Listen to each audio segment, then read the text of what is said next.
Hello दोस्तों, कैसे हैं आप सब। स्वागत है आपका एक बार फिर से। दोस्तों, जैसे कि आप सबको पता है कि आपका मेडिकल बहुत जल्द होने वाला है और ये बात हम भी जानते हैं, आप भी जानते हैं। तो इसी बात को लेके तुम सब लोगों का बहुत सारे मैसेज ये आ रहे थे मेरे इंस्टाग्राम पे, भरा पड़ा एकदम कि सर एक बार एक वीडियो बना दीजिए मेडिकल के लिए कि स्टेप बाय स्टेप कैसे कैसे क्या क्या चेक होता है सर। और ये सारी चीज़ जब हमें पता होंगी तो हम सब लोग आगे जाके वो मेडिकल सेंटर पे जाकर अच्छे से मेडिकल करा सकते हैं। और जब हमें सारी चीज़ें पता होंगी तो इसमें कोई दिक्कत भी हमें नहीं होगी। तो मैंने सोचा चलिए ठीक है, तुम सब लोगों के लिए।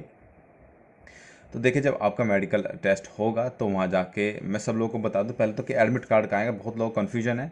जो आपका मेडिकल का एडमिट कार्ड आएगा वो आपके थाने में से आएगा, और थाने में आएगा। थाने से या तो आपके पास फ़ोन आ जाएगा कि आप आइए अपना मेडिकल जो लेटर है वो लेके चले जाइए, या फिर थाने से ही कोई एक पुलिसकर्मी आएगा आपके घर पे, आपका मेडिकल लेटर दे के चला जाएगा।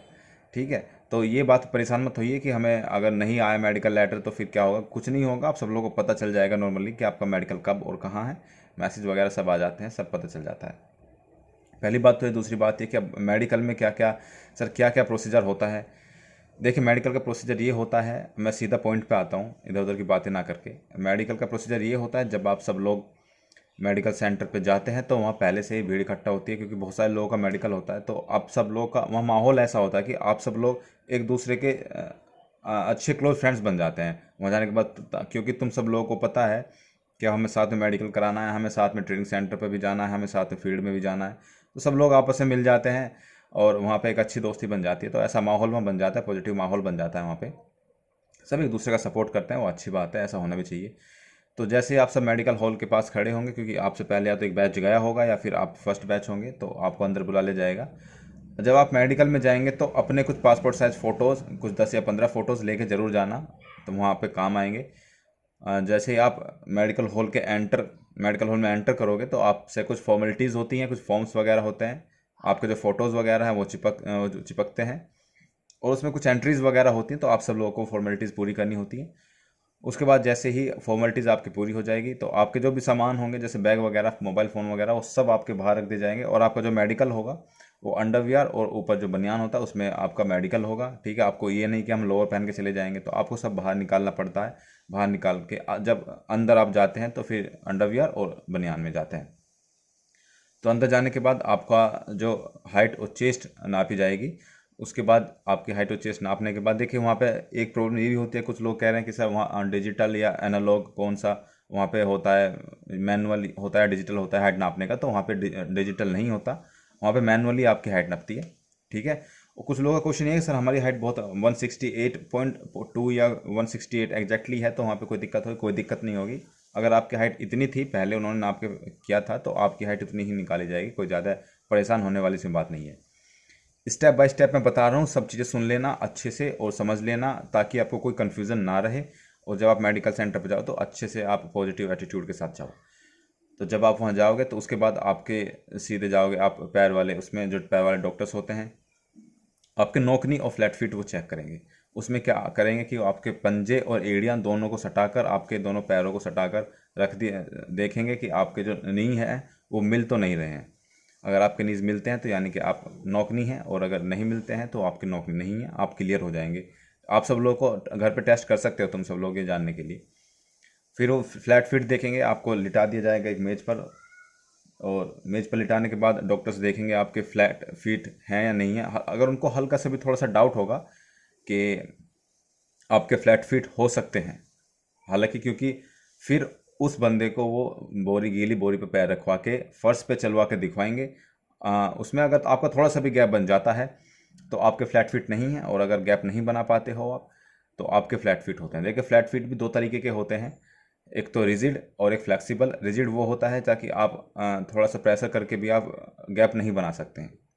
एक होता है फ्लेक्सिबल, ताकि आप थोड़ा सा फोर्स लगा के ना पैर में आप हल्का सा गैप बना सकते हैं। तो ये दो तरीके के होते हैं। और वो मेज़ पे क्यों लिटाते हैं? वो एक नॉर्मल चीज़ देखने के लिए लिटाते हैं, ताकि क्योंकि हर किसी को तो बोरियों पैर रखवा के फिर चलवाना मुमकिन नहीं है वहाँ, क्योंकि वहाँ फर्श होता है, गीला हो जाता है सारा। जिन्हें उनको लगता है कि इसके फ्लैट फिट हो सकते हैं, जिनमें डाउट होता है कुछ, उनको ही चलवाते हैं। ठीक है, ये वाली बात क्लियर हो गई फ्लैट फीट की और नॉकनी की। अब आगे चलते हैं, फिर आता है कान का सेक्शन। कान के सेक्शन में क्या होता है कि आपके पास एक डॉक्टर बैठा हुआ होता है, उसके पास आपने 12th में पढ़ा था कि जहाँ पे जो क्या बोलते हैं उसको, वाइब्रेशन वाइब्रेशन वो करवाते हैं, एक हल्का चिमटा सा होता है, उससे वाइब्रेशन करवाते हैं, आपके कान के पास रखते हैं, बोलते हैं सुनाई दे रहा है, तो आपको बोलना है कि हाँ सुनाई दे रहा है। वो आपसे बात करेंगे, दो चार क्वेश्चन पूछेंगे नॉर्मली कि आप कहाँ रहते हैं और क्या आप करते हैं, ताकि उनको पता चल जाए कि आप अच्छे से सुन पाते हैं सारी चीज़ें। ठीक है, उनका मतलब सिर्फ ये होता है। फिर उसके बाद वो क्या काम करते हैं कि उनके पास एक टॉर्च होती है। जब भी आप मेडिकल के लिए जाना तो अपनी शरीर की सारी साफ़ सफाई, जैसे दांत की और कान की और नाखून काट के, बाल वाल काट के, अच्छे से सेविंग फेविंग करके अच्छे से जाना। अगर नहीं कर सकते तो कोई बात नहीं, लेकिन सेविंग नहीं कर सकते कोई बात नहीं, लेकिन साफ़ सफाई करवा के ज़रूर जाना है। तो जब आप वहाँ जाएंगे तो वो आपसे कुछ क्वेश्चन पूछेंगे, आपको उनका जवाब देना होगा, और वे चेक करते हैं कि आप अच्छे सुन पा रहे हैं या नहीं। तो ये फिर वो उनके पास एक टॉर्च होती है, टॉर्च से वो रोशनी आपके कानों के अंदर डालते हैं और देखते हैं कि आपके कानों में कोई दिक्कत तो नहीं है और कोई हॉल वगैरह तो नहीं है आपके पर्दे में। तो वो सारी चीज़ें वो सारी चेक करते हैं। वहाँ पे वो उनके पास वो होता है, आपको एक कागज़ दिया जाएगा, जहाँ जहाँ आप जाएंगे वहाँ वहाँ उस डॉक्टर के पास आपको रखना होता है। तो वो टिक कर देते हैं कि हाँ ये पास है या फेल है, तो टिक कर देते हैं, नॉर्मली फिट है, तो वो चले जाते हैं, उनका काम ख़त्म हो जाता है। फिर आगे जाते हैं, आगे जाने के बाद आता है आपकी आँखें। आँखें चेक की जाती हैं। आँखों में आपके 6 मीटर के डिस्टेंस पे एक चार्ट लगा हुआ होता है, आपको उसे पढ़ना होता है। देखिए जो चार्ट में आपने, आप चार्ट इंटरनेट पे भी देख सकते हैं कैसा चार्ट होता है वो, या जहाँ पे भी आपने आँख चेक कराई होगी कभी, तो आपको वहाँ चार्ट वो दिखा होगा ज़रूर। जब आप जाएंगे तो उस चार्ट को देखेंगे, उस चार्ट में ऊपर से ऊपर बड़ा लेटर होता है, उसके बाद नीचे छोटे छोटे छोटे लेटर बनने शुरू हो जाते हैं। तो अगर आप सबसे लास्ट की लाइन से ऊपर वाली लाइन, यानी कि सेकंड लास्ट लाइन अगर आप पढ़ पाते हैं, तो इसका मतलब ये है कि आपकी जो आंखें हैं वो बिल्कुल सही हैं, कोई दिक्कत नहीं है। वो ऐसा भी होता है कि बोलते हैं कि अच्छा ऊपर से तीसरी लाइन पढ़ के बताओ, तो आपको ऊपर से तीसरी लाइन पढ़ के बतानी होगी। या फिर वो ये बोल सकते हैं कि पूरा का पूरा लेटर जितने भी हैं सारे पढ़ के बताओ, तो आपको सारे पढ़ के बताने होंगे। ठीक है, अगर आप लास्ट वाली लाइन छोड़ देते हैं तो भी कोई दिक्कत नहीं है, आपकी आंख बिल्कुल सही है।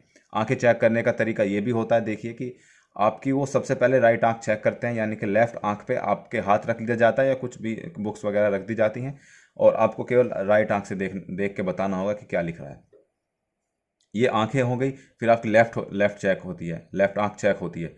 फिर उसके बाद आपकी दोनों एक साथ चेक होती हैं। तो ऐसे अलग अलग आंखें आपकी अलग अलग चेक होती हैं। आप समझ गए हैं। फिर उसके बाद आता है कलर ब्लाइंडनेस। कलर ब्लाइंडनेस के लिए उनके पास एक बुक होती है, बुक में बहुत सारे पेजेस होते हैं, उसमें वो कहीं से भी रैंडमली पेज उठाते हैं और पूछ लेते हैं कि बताओ इसके अंदर क्या लिख रहा है। तो उसमें कुछ बिंदु, कलर्ड जो डॉट्स हैं, उससे कुछ लेटर या कुछ नंबर लिखे होते हैं, आपको बताना होता है कि इस पर क्या नंबर लिखा है, क्या लेटर लिखा है। वो सारी चीज़ें हो जाएंगी। फिर उसके बाद अगर आप नहीं बता पाते, देखिए वो रैंडमली उठाते हैं और पूछते हैं इस पर क्या लिखा है। उसके बाद अगर आप बता पाते हैं तो बहुत अच्छी बात है, अगर नहीं बता पाते हैं तो उसको आगे पेज, हो सकता है कि आप पे ना पढ़ पाए हों तो आगे पेज बढ़ा देते हैं वो, और पूछते हैं, मतलब कई बार आपको मौका दिया जाता है। ऐसी बात नहीं कि आपको केवल एक बार बताया और आप नहीं बता पाए तो बाहर, ऐसा कुछ नहीं होता। आपको कई बार मौका दिया जाता है। वो भी चाहते हैं कि आपका मेडिकल फिट हो जाए, आप फिट हो जाएं। इतनी मेहनत से बच्चे यहाँ तक आते हैं तो यहाँ पे आके फिट हो जाएं, कोई दिक्कत ना हो। तो वो सारी चीज़ें होती हैं। जब आप वो कागज़ उनके पास लेके जाओगे डॉक्टर के पास, तो वो उस पर टिक कर देते हैं और बोल देते हैं कि हैं तुम सब लोग पास हो गए हो। ठीक है, ये सारी चीज़ें चेक होती हैं। और दूसरी, अब जो चीज़ें, हाँ एक चीज़ और चेक होती है कि आपको वो ऐसे हाथ मिलवाते हैं, ऐसे देख, आपको शीशे में दिख रहा होगा पीछे, ऐसे हाथ मिलवाते हैं। अगर आपकी कोहनियाँ मिल जाती हैं तो यानी कि आप में एंगल ज़्यादा है, तो फिर वो उसमें प्रॉब्लम क्रिएट करते हैं। और आपको एक चीज़ और चेक होता है कि आपके पंजों पे आपको खड़ा किया जाता है और आपके जो नसें हैं उनको देखी जाती हैं, जो एड़ी से ऊपर का भाग होता है जिसे वो पिंडली बोलते हैं।